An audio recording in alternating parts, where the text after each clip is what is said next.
Hello and welcome to another video. In today's video, I'm going to be reviewing the INKEE Falcon 3-axis gimbal for action cameras. So let's do this.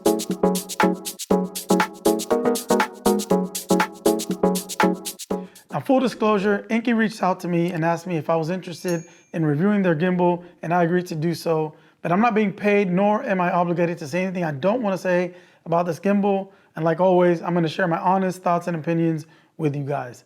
So with that being said, let's go ahead and unbox it and see what's included in this gimbal. All right, so here we have the actual box that's included. It's nice packaging. Got all your details and specs here on the box on the outside. But let's go ahead and open this up.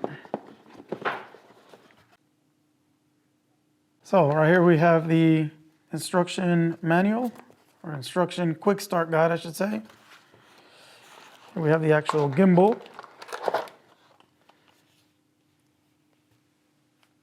Check that out. Very compact. Over here on the side, you have the tripod. It has some screws. Okay, you have your USB-A to USB-C charging cable. You have two Allen wrenches, one a little bit bigger than the other, and then you have an extra screw here. And it includes its GoPro screw for the mount. And that's it. That's it for the unboxing. One more thing, guys. There is an actual little pouch that goes underneath this here. But yeah, you have a nice little pouch that is included with it. So this is a 3-axis gimbal that has a roll, pan, and tilt axes.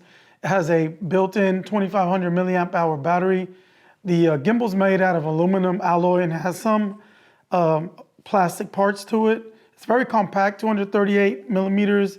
Or 9.3 inches long, and weighs 310 grams, and has a payload capacity of 135 grams. Now this gimbal is compatible with the GoPro Hero 9 and 8, all the way down to the 5, the Osmo Action, the Insta360 and most action cameras. But let's take a closer look at the actual gimbal. So right here you have the joystick, you have your mode button, and your power button right here. And on the other side here you have your shoot button up top, your record button, and then the time-lapse button. And then up front here, you have your trigger button. You can just use that trigger button there. On the side over here, you have that USB-C port.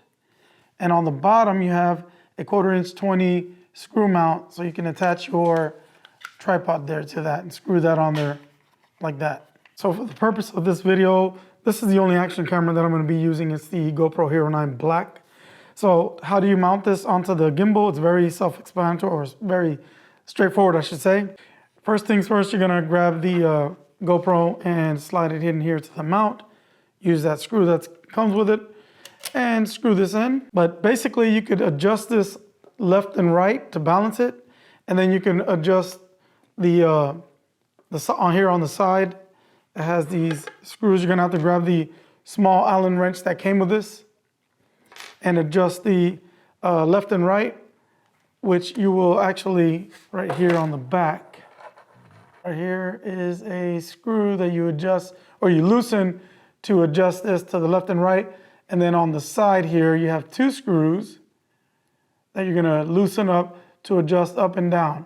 And once it's balanced left and right, you're gonna loosen the ones on the side here, and you're gonna make sure that your camera is balanced properly like that.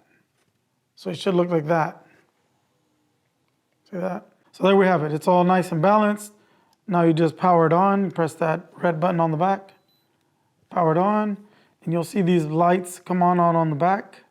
So to power the gimbal on, you're gonna long press the power button for about 2 seconds, and it'll power on. Here you have your lights, and it'll automatically go into the PF mode, or pan follow mode. Here are your light indicators here for every mode you're going to be in. When this light is on over here, you're actually connected to the Bluetooth app. So let's go over the modes. This has several modes here. So the first one is PF, which stands for pan follow. So the only axis here that's going to work is the pan follow. As you can see here, it won't go forward or anything like that. It won't turn. It's just panning to the left and right. All right. To change that, you're going to hit that M button. And we're gonna move over to the next mode, which is, I think you guys can see there, HL, horizontal lock. Okay, another word for pan and tilt mode. So now the camera is panning and it will tilt as well. As you can see there, I move it, it'll tilt as well, and it's panning. So that's your pan and tilt mode. The next one is your FPV mode. Just hit that M button again, the mode button, and now all your accessories are working to get that first person point of view. Okay, so to get into the vertical shooting mode, you're gonna place your gimbal parallel to the ground like this. You're gonna double click on the mode button, and there you go. Now you're in the vertical shooting mode, which is great for like Instagram stories or TikTok. If you wanna go into the flashlight mode, which is also like inception mode, you're gonna click it again twice, the M button.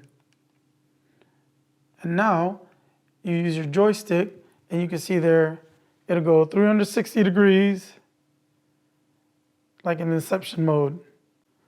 Anytime you wanna reset the gimbal, you just double tap on the trigger up front and it'll bring it right back to the default position. To get out of there, you just single tap the M once and it'll take you back to the HL or pan follow mode. INKEE has an app for the gimbal. It's called the Falcon app, as you can see here. And I'm gonna tap on that. It's the Falcon app. You control your gimbal here, do firmware updates, control the motors, calibrate it, and etc. You can even use the joystick on here on the actual app. And this is available for iOS and Android phones.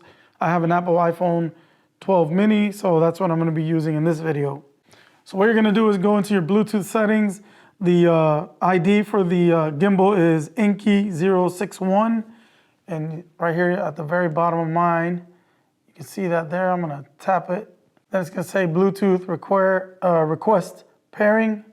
Hit pair. Now I'm gonna go back to the app and it'll show it connected right there at the very top. So if you wanna connect your GoPro to the gimbal, it's fairly easy. What you're gonna do is you're gonna turn on the gimbal, you're gonna power it on. Then you're gonna tap the power button twice to put the gimbal into sleep mode. And then you're gonna power on your GoPro. Once you power your GoPro on, you're gonna immediately tap on that power button 8 times consecutively, and that's gonna link the gimbal to the GoPro. Once you do that, you're gonna go into the GoPro menu, you're gonna go into the connections menu, you're gonna select the GoPro app, and then it'll connect the gimbal to the GoPro.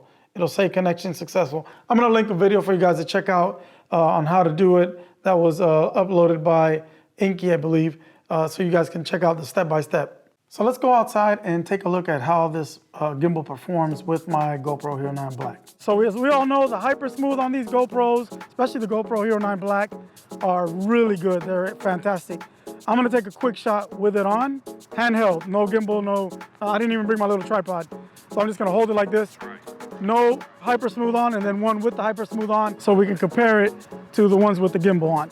So as you can see in these side-by-side shots, the stabilization is off in the shot on the left-hand side. The shot on the right has the hyper smooth stabilization off, and even though I have it handheld, it's doing a great job with hyper smooth on. Looking at these side-by-side shots of me following my son, notice the crop on the shot with the stabilization on, and notice the shot without stabilization. It's a bit bumpy, but to be fair, it's because I'm running and I'm not really doing the ninja walk. That's right.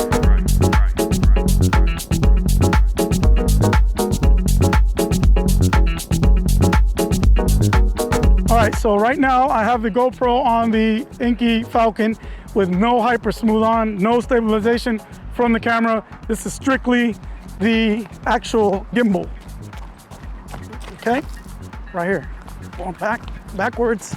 No stabilization, no hyper smooth on the GoPro. All right guys, now I have the hyper smooth 3.0 on the GoPro Hero 9. Here we go, on the gimbal.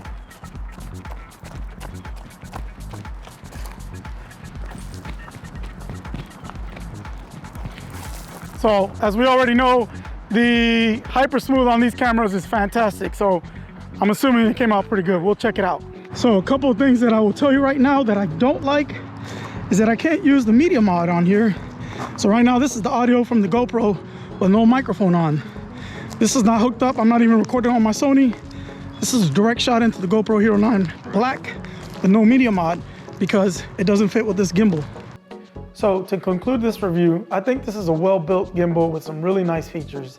It does a really good job stabilizing your footage as long as you're not running really hard and as long as you're using the ninja walk or doing that ninja walk. Pairing this gimbal up with your GoPro will allow you to turn off stabilization, and by doing so, you'll be able to get maximum resolution out of your footage, because when you turn on the hyper smooth stabilization on the GoPro, it does crop into your footage a little bit, so keep that in mind. Additionally, this gimbal allows you to use your ND filters with hyper smooth off, and it doesn't give you any jerky or weird effects in your video footage. I don't know if it was my Sandmark ND filter, but I didn't notice any weird movements or weird effects in my footage when I was using it with the gimbal. And you could also use it with hyper smooth on. It just makes it that much smoother. By no means is this a must-have if you own a GoPro Hero 8 or Hero 9, but if you want to lose that crop and plan on using ND filters more often, then I would consider picking one of these up. And if you have a different type of action camera, for example, like a GoPro Hero 5 or even like a older Yi 4K plus action camera where the stabilization is not that good, I would also recommend you check out or consider buying a gimbal like this one. The size of this gimbal is also a major plus in my opinion. It's very tiny and it really weighs nothing. So if you're interested in adding one of these to your kit, I'll drop links down below for you guys to check them out down there. Please consider using those links. They will give me a little kickback, and that's always appreciated. They are affiliate links, but they won't cost you any additional money. So if you have any questions, drop them down below. Thanks for watching, guys.